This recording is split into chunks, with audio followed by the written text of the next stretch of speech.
Mongoose Magic Moments, the Tsebokolodi Yellow Mongoose group. Hello again, friends. I'm currently walking with wildlife with the Tsebokolodi Yellow Mongoose group in the Meerkat Magic Valley Reserve of the Meerkat Magic Conservation Project, and there are currently 3 individuals within the group. Sawubona, male, has just arrived slightly to the left of us, and ahead the current litter of her babies is at the burrow, and that is Gearbonga, and they were both born, Gearbonga and Sawubona, up ahead. That's a greeting call between Gearbonga and Sawubona. They were born in November 2018. There hasn't been a surviving litter since then. And the dominant female Tsebokolodi, from which the group gets its name, has already returned to the babies at the burrow. We might see her come up in a bit. It's a very overcast, slightly cool day now, probably ranging around 24 degrees centigrade, approximately an hour and a half before sunset. And it is the 4th of May 2021. There's a bit of an auto groom. I'm going to zoom in briefly here from Gearbonga, and an auto groom from Sawubona. Auto grooming is self-grooming. They've arrived at one of the wildlife hotels here, and I have an incredibly special guest with me today, my mom, and it's the first time she's ever been this close to the mongooses. I'm just going to pan around slowly. And an absolute privilege to be here. Lovely to have you with us, Mom. Absolute privilege. All right, thank you. So now we're going to get closer. Of course, this is an experiment because the mongooses know me. I have worked with this family group, for those who followed my work, since 2008 on the reserve.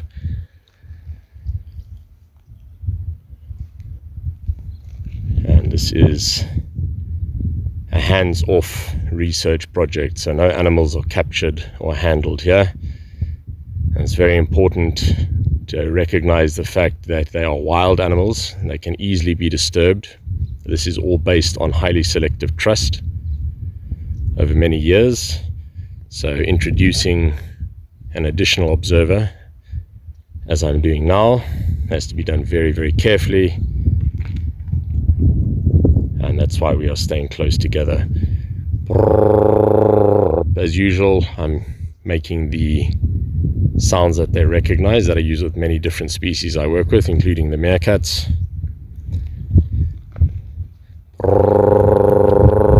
Whilst moving, I will make sounds that mask the sounds of crunching twigs and potential scraping sounds that could disturb anybody.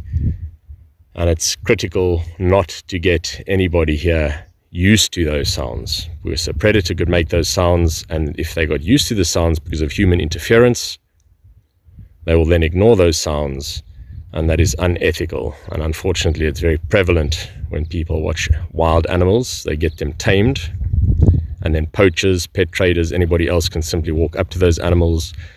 Predators can go right up to them because the animals have become tamed and ignore sounds, which are very important for them not to ignore.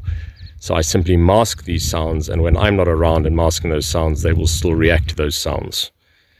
It's NLP, neuro-linguistic programming, and it takes a great deal of time to implement because this is interspecies communication. These are not mongoose calls. I do not go around imitating the meerkat calls, although I can when I'm with meerkats, because I want them to treat me basically like a trusted object in their territory, not to interact with me as if I'm one of them. And if I had to call using their sounds, they would interact with me and I would influence any data I collect on them. And that would bias the data, make it worthless.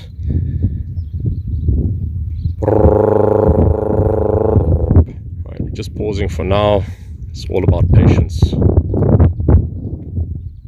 And one of the reasons I call it Mongoose Magic Moments, Meerkat Magic Moments, is being in the moment with them. Like right now, complete trust, turning their back. Both of them, in fact, that are currently up and about. Right, I'm being watched over there now. The time it takes for one of the individuals to look away can actually be measured subjectively per individual. When you have a group of 20 plus meerkats, it's critical to recognize every single individual objectively, but recognize that subjectively each one of them has a different degree of tolerance to proximity from observers, sounds, movements, clothing types, etc. And if one of them is disturbed, they will interact with everybody around them, and they could simply rush below ground, and within moments they could disappear beneath the ground into a burrow. You could potentially wait an entire day and not see them again, and you could lose years of trust within moments if you're careless when working with this selective trust observation work. It's critical to recognize this in research, that it can be done to follow animals ethically, to see what they are eating. It does take a great deal of time to implement this technique, but I've used it elsewhere. Also works with banded mongooses, Queen Elizabeth Park, Uganda, Central Africa. It means animals do not need to be captured, killed, and cut open. And as terrible as that is, it has in fact happened way back in the past from other unethical observers, not here, decades ago, because they did not have these techniques to follow selectively. So they simply captured animals without what they were eating. Terrible. Yeah. Alright, we're going to get closer now. Now, right now, that is what I call a displacement reassurance. It's a brief look. I stop moving. I immediately displaced with a recognizable signal, which is this hand gesture. And she's looked away again. You see that? That's auto grooming. Now, if I was collecting data right now on an auto grooming, and I influenced the behavior and she looked at me, that would then be me biasing the data. Now, we've only just arrived. Later, you can actually measure the time it takes from a brief glance towards us to continuing a behavior that is not then influenced by others.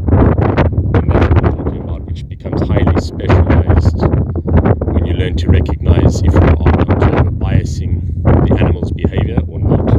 Unfortunately, in the past, many observers with different species would get close to animals and then record the behavior without recognizing that they were actually influencing the behavior.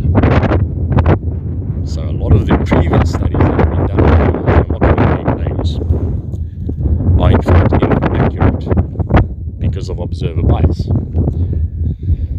And that's why getting to know individuals within various populations over a great deal of time, I'm not talking about a few weeks or months, I'm talking about years and thousands of hours of field data research, gives you a unique window into their behavior so that you can collect highly objective data on them. Yes, this is not a zoo. These animals are wild. This is a tolerance, and that's it. It can be lost. It's a privilege. Right, please remain motionless. Thank you. You've been an excellent observer. Of course, you're a veteran. Been with me all the way back in the Kalahari for those 7 years as well, coming to visit. Alright, this is the dominant female right now, Tsebokolodi, and she's actually coming up to investigate. Bear in mind, other than me, this is the closest she's ever been to another human being. She has come up to scent mark my shoes before. Alright, she's definitely aware that you are not me. She's watching, and that's amazing. She's right behind you now, looking up here. Alright, if we just stay absolutely motionless for now. Thanks, Mom. Perfect. Alright, she's moving on. I don't want to move much more. I'm twisting and twisting. I can't twist more than that. Alright, let me just turn around slowly. Very slowly, very slowly. is, all right, a big yawn happening up ahead. Got you just in time because it looks like they're going to be heading below with this overcast weather. It's getting very windy now, pre-storm winds. Wonderful. This is a rare event to see clouds in this area like this. So fortunately we are moving closer to the winter rainfall period. The winter here, Kalahari is mainly a summer rainfall period in my experience. Alright, did you see where she went? She's very well camouflaged. She just moved into this acacia thicket. There are in fact middens there, which are basically communal toilets. There she goes. She's scent marking the territory. She'll check us out again, make sure we're on the threat.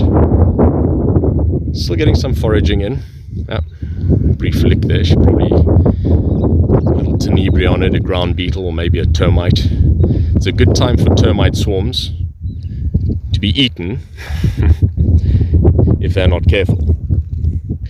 It's definitely not good for termites, let me put it that way, because with these, did you see that little scent mark? It was very brief. She stopped, she marked that little rock up ahead. It's very, very quick. Alright, there's going to be an interaction between them.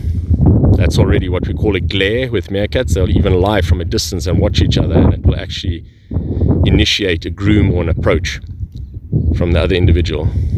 Right, there's a little mark on the burrow. Did you see that? Just pushing briefly onto the burrow. Very subtle behaviors that are easy to miss from a great distance.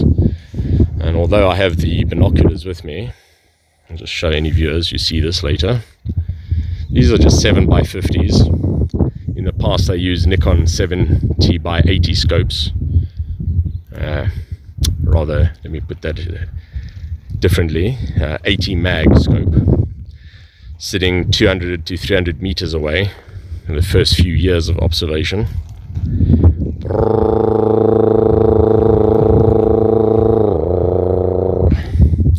Right, I'm not actually going to be moving towards the chairs. You'll just stand for now. You're right, still doing it, because at this time of the day, if we disturb them, they'll simply dive below ground and we won't see them again. Alright, I can confirm that is Gearbonga again. We might see some suckle marks on her. We might even see babies come up. It's possible. I don't see the male at the moment. He might be below with the babies because he came to the burrow last, if you recall. He came past us to the left. To any friends watching this out there, I hope you're all staying safe. Thank you for joining us. Always appreciate your comments out there.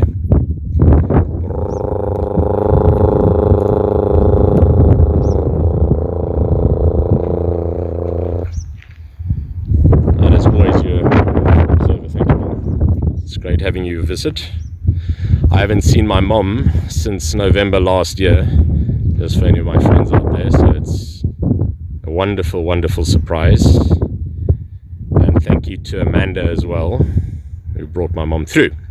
It's a little shout out there to Amanda, the Dias Museum in Mossel Bay. I highly recommend a visit to that area, anybody who watches this.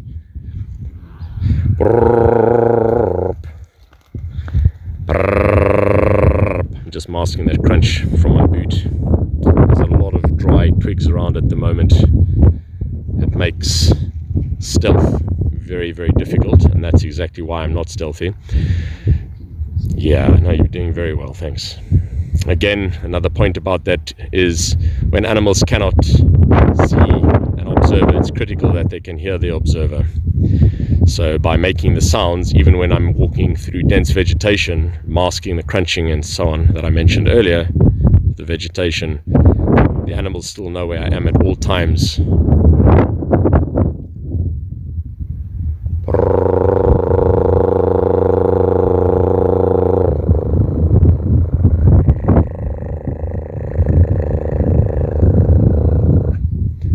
Alright, there's extensive grooming going on here.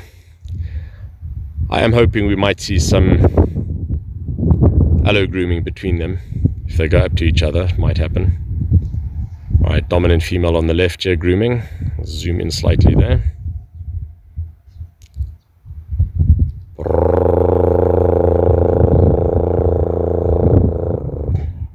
It's lovely to see them both grooming so extensively.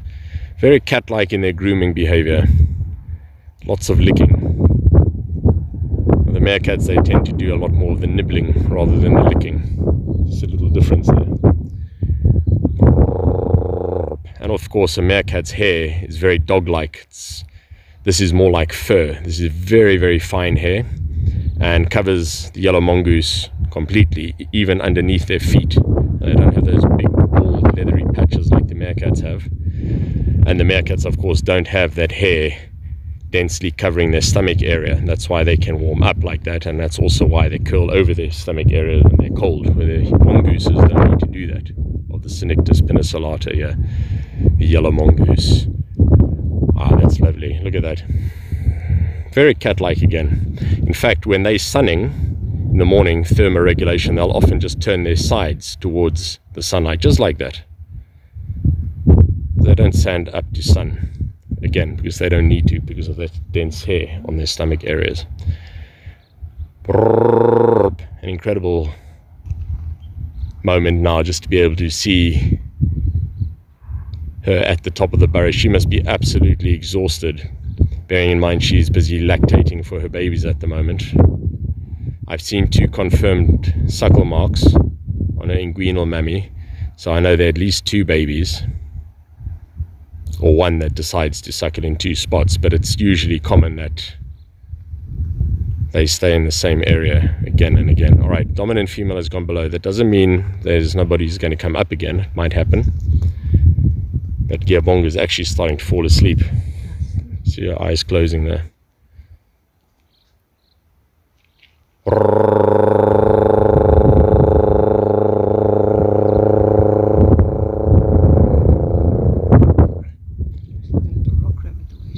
Yes, you're right. All right, Tsebokolodi's popped up again briefly. I remember when I first started watching them from a distance, all I would see is the top of their heads poking out of the burrow, and that was it. And that was a day's observation. See that, and then they'd run off or go below, and I couldn't get any closer or anything. So to unlock the secrets of their lives, it's taken patience.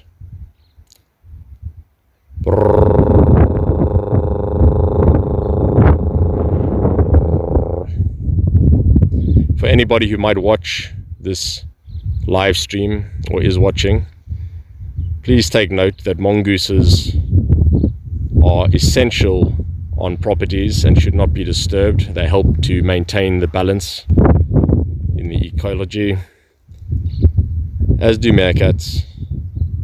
Unfortunately, mongooses have often been villainized in the media. I'm not going to name names now, but those in Britain will know who I'm talking about here. Certain adverts. And that is very, very bad, because giving incorrect information to the public, who then think that mongooses are somehow a pestilence on the land and end up wanting to kill these incredibly important ecological benefactors.